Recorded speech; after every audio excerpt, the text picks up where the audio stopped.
First up we have today Avengers Disassembled. It was released as issue 16 of the Marvel Ultimate Graphic Novel Collection, and is Brian Bendis' first Avengers story. And at the time it was very controversial because of what happens in this book. It was very controversial. But it was a book I'd always wanted to read. I just missed out on it happening. It was at a time when I wasn't buying comics, and I came back to comics just after this story. So it was always one, I knew the after effects, I knew the aftermath, but it was always one I wanted to go back and read and hadn't got around to. So really chuffed that it was part of this collection. The story, basically to sum up the story, it is the worst day ever to be an Avenger. It kicks off with the Avengers chilling at the mansion, having breakfast, and then all hell breaks loose, and it really doesn't let up for the next few issues. Characters, as they go from one attack to another, characters are killed off, characters are put into the hospital. It is a real dark day for the Avengers. We then get to a part where we get to a stage where they've just survived another fight and they're just trying to figure out what's going on. They've just lost another member who's been killed, and Doctor Strange shows up and says, you know, reveals who's behind all of this, and they have to come to terms that the enemy isn't from without, it isn't one of their villains, it's somebody within the Avengers, and it really cuts them to their core as they have to sort of deal with that person then. And it's a sad and tragic end, but Bendis manages to tie up everything nicely. We then have a nice little finale at the end with the Avengers each remembering their favourite times of being an Avenger, which as like a long time Avengers fan, I found that quite emotional, especially the final scene. But all in all, I really enjoyed this book. You know, the thing that really surprised me was the deaths. They still had an impact. All these years later, knowing these characters had gone, had died, but it still had an impact. And I think, by and large, the characters that get killed in here are gone for the rest of Bendis' run. I think one character returns within 2 years, but the rest are sort of left. And I think that is why it retains its impact, that you knew those characters were gone for a long while, and so you felt the impact of them being gone. And I think the last few years Marvel do these big events, and I think the last few years in a row we've had characters killed off, and it kind of loses its impact if you do it all the time, but also if you do it and then bring the character back quickly, I think it loses its impact. I think the fact that Bendis, by and large, with this book, the characters that died stayed dead for a long while, I think is what makes it retain its impact. The story, it's the best way I could equate the story is like it's like a summer blockbuster. Loads of action, loads of entertainment, but you've also got those like brief character moments as well that Bendis does so well, like the opening scene around the table at Avengers Mansion. Scenes like that with them sitting around the table became a staple of Bendis' run, and you know, you can see it here right from the start, but it's through those scenes that he gets a lot of his best character moments. The art by David Finch is fantastic. I've always been a fan of his. I first saw his work on the book that followed this, New Avengers, and you know, I like his style, and he does action really well, and that is something that there's a lot of in this book. I liked as well in the finale you had lots of different artists working on it, but the way that they done the issue with them remembering, it worked well. I'm not usually a fan of mobile artists on a book, but on that one it worked well, and it was just all around joy, and joy to read. As always with these books, you've got your spine that joins up to a larger picture. They go in chronological order, and this will be number 34 in the collection when you put them all together. As always, you have internally, you have the art. I don't know how well you can see that because it is a bit difficult to see, but you have some of the art from the comic there in red. You then have our nice cover picture, and you then have your introduction. We then have a double page with all the people that worked on this book. As you can see, that there's a lot of people that they use. We have our lovely story so far, which I love that they put these in. It's really useful if it's a period you missed. And then we've also got the representation of the cover art and then we kick off our story. I've got to be careful which pages I show you, because I don't want to spoil any of the big surprises.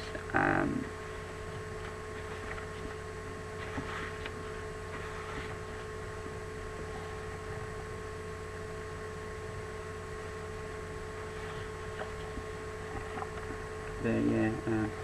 So in the end, it ends up with me. The only things I can kind of show you are the back of it. But yeah, I really enjoy, as always, his art.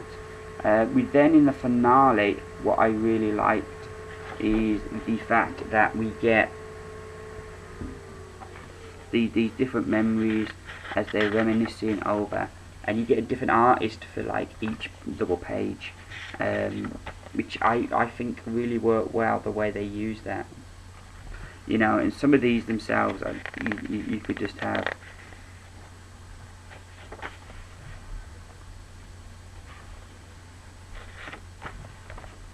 You know, I thought that was really good. Then at the back, as always, they print some of the variant covers that they used for this, and then finally we have an article, kind of like an interview with Bendis, talking about putting together this story. But yeah, this was another one I really enjoyed, and well worth checking out if you're an Avengers fan. It's well worth checking out, and I give it a thumbs up.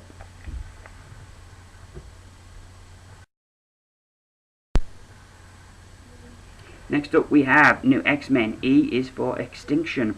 This was released as issue 17 of the Marvel Ultimate Graphic Novel Collection, and it was one of them books that I'd missed first time round.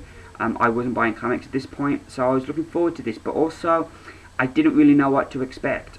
I had no idea what happened on this run, so it was one of the few books in this collection where I went into it totally having no idea what to expect, but what I got was a really good story.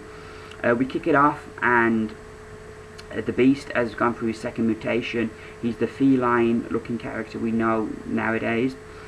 He hasn't got the same dexterity, but he's still been able to build Cerebra, which is basically Cerebro's, he equates it to being like Cerebro's older sister. And what Cerebro or Cerebra do is Xavier or any other telepath puts it on, and it enhances his power so that he can find mutants all over the planet. And at this point there are a lot of mutants, as well as having their own country called Genosha, which is an island, and there's millions that live there. They also have loads of mutants all over the globe, so it's a time when there's more and more mutants appearing in the world. While trying it out, they spot this speck of light in Ecuador. So Cyclops and Wolverine are on their way back from South Africa, and they've rescued this guy called Ugly John from a Sentinel, and Xavier asked them to go to Ecuador to check this out. Xavier, something then, using Cerebra, something finds Xavier, and he gets pretty messed up from it as he tries to get out of the helmet. And you've got that mystery then of what's found him. Meanwhile, in Ecuador, we meet this character called Cassandra Nova, who has found a master mold, which is basically a giant sentinel that builds other sentinels. And it's been using scrap because it's been abandoned and it's got no resources. It's been using scrap to build an army of sentinels. But it will not obey her commands, because it will only obey the commands of the Trask bloodline. So she has got a Bolivia Trask's nephew, and she's trying to convince him to do what she needs done, to order it to do what she needs to be done, because for some reason she wants the destruction of mutant kind. For some reason, which at that point we don't know.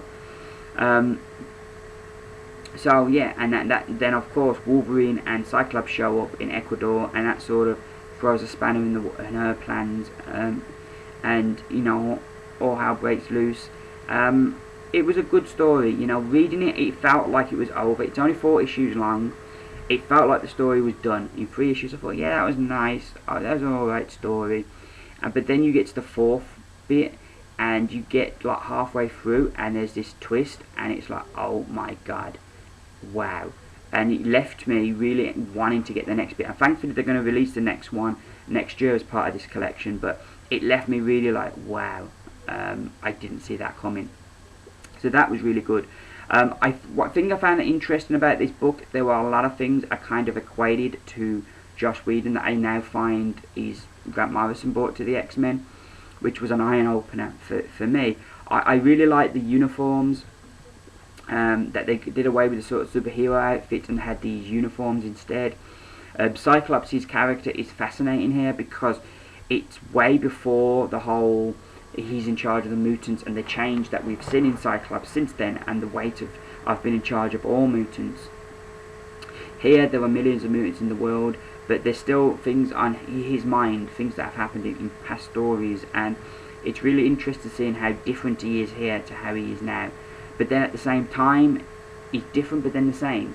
Like, he's always been a bit of a moper, a bit of a warrior, and you see that here. But here he's a lot more of the Boy Scout. Whatever Xavier needs doing, he'll get done. He's not quite that guy now. Again, and also it's interesting, his relationship with Wolverine, as this issue, you can really tell that there's a friendship, you know, between the two. You can tell that there's that friendship there, even though they tease each other. You get that, which I liked, which was interesting as well, seeing where the characters have gone since. I like how Emma Frost becomes part of the team in this. That was good. She sort of isn't introduced until about the 3rd issue, but she plays a big part in that 3rd issue, and you start to see how she could possibly become onto the team. The art, though it just says Frank Whiteley on the cover, the 4th issue is drawn by Ethan Van Sciver, which was something I was pleased with. He's another artist I really like. As for the book, you've got the spine, which is it's number 23 in the collection, and you've got your art on it there. Inside, I don't know how well you can see this, but you've got your reproduction of some of the inside. Our cover, that's an example of the new uniforms, which I really liked. We then have all the people that put the issue together, of our introduction and story so far. We then have our representation of the cover, as well as the opening of the book. Yeah, some more of Frank Whiteley's art. I think he does a really good job on this. Here we get the reveal that Cassandra Nova has got a master mold. Cyclops Wolverine arriving in Ecuador.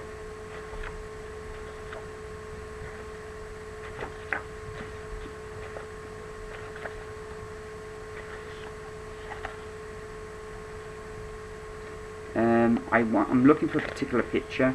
Here it is. My question, this is the outfit that they have Emma Frost wear, and my question is, how does that stay on? I don't get it. Even if there's a bit at the back, how does her boobs not fall out of that? You know, the only thing I can conclude is one of Emma Frost's mutant powers is to stay in skimpy outfits. We then have, for issue 4, the art changes because it's Ethan Van Sciver, but I really liked Van Sciver. I liked how he drew the Beast, and the whole of that issue, really, I liked how he did. Then at the back, we've got a nice little bit on Grant Morrison, which was interesting, as well as a nice little bit on Frank Whiteley, as well. We've got some nice little sketches and some of the promotional villains, and I find that really nice to see the process they went through with the outfits. And then we got this brilliant bit at the back that talks about how Morrison reinvented the X-Men. So yeah, all in all, a good book. It ends really strong, and I think issue 4 really made this for me. I think it would have been a so-so book, but you know, issue 4 really made it for me, and I'd give it a definite thumbs up. Next up we have Secret War, which was released as issue 18 of the Ultimate Marvel Graphic Novels collection. This is not to be confused with Secret Wars, which is also going to be released as part of this collection. This is a story they did in the early 90s, and it's primarily very much a Nick Fury story. Basically how it kicks off, you have Luke Cage is arriving home and he gets blown up, and it's like kind of like who done that. And then Fury is in a Shield meeting, and he hears that Cage was attacked, and we get this flashback of a year ago when Fury found out that that they captured this villain, and there's always been the mystery of how do these villains afford all this technology. So this one villain who uses all this technology sort of reveals that they get it from the Fixer. They go find the Fixer, and they find that he's been funded by Latveria. So Fury takes this evidence to the United States government, and they're like, we're on really good diplomatic terms now with Latveria, now that Dr. Doom is no longer in charge and Lucia Van Bardas is the Prime Minister. We've got a real good relationship, and we're going to deal with this diplomatically. We're not going to go in by force. This isn't good enough for Fury. He sees this as too big of a threat to just leave it and just talk about it. So Fury puts together a team to go into Latveria and deal with this problem.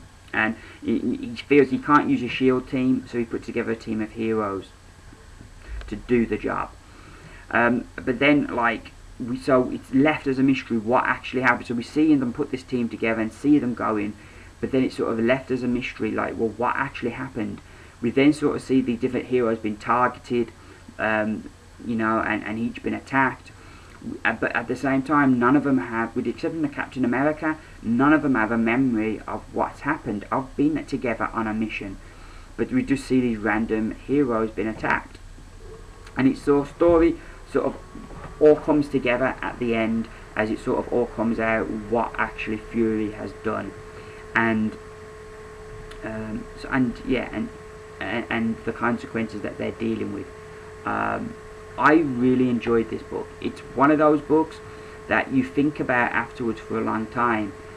It's nice sometimes just to read a book that is fun, but it's also nice sometimes to read a book that is thought-provoking. In this story, the way Fury deals with this, there's an old saying that goes, "The road to hell is paved with good intentions," and that very much describes the character of Nick Fury. He does things, questionable things, but he does them for what he perceives as the right reasons. And it makes him a very fascinating character. And the other thing is the way Bendis writes it. He doesn't sort of say, well, this was the right way, this was the wrong way. He sort of gives you the way the government would have dealt with it, and he gives you the way Fury dealt with it. And you the reader, get to decide, well, who was right, who was wrong. He just leaves it, that it happened. And I liked that you're left as the reader to ponder and come to your own conclusions. The other nice thing about this book also was that after each comic, there were a couple of pages which were like manuscripts of like interviews the Shield had supposedly had on different people, or dossiers on different people with their powers and stuff, which I found really nice, and it really fleshed out the interviews, really fleshed out the story and added a lot more into the story. But yeah, this was really good. I enjoyed this one. The interesting thing was, I know like Samuel L. Jackson played Fury in the film, but the way the character is, in that film where he disregards orders to do what he feels is right, very much toes the line with how Fury is in here. So if this is an example of what Fury was like before, they rebooted him as Nick Fury Jr., He very much goes along with the character Samuel L. Jackson portrays. The art for this book is done by the same artist who does our spying art, and they do a good job. I really liked it, and the outfits that they redesign all the outfits, and I liked the outfits they had on here as well. As you can see from the spine, we get our cover art, and this will be number 33 in the whole collection. Inside, I don't know how well you'll see this, but you've got some of the internal art there represented in the cover. We've got a lovely picture of Fury in front of the Shield symbol as our front page, and then you've got the people that brought this book together. You get a nice introduction. We then have our cover, and we have our opening scene. And it's like it's very much the same kind of painted style, similar to Alec Ross, which I think you couldn't do as an ongoing, you could only do as a mini-series, because it looks really great, but it must take ages to do this art. So I think it's something that only works in something like this that is a mini-series.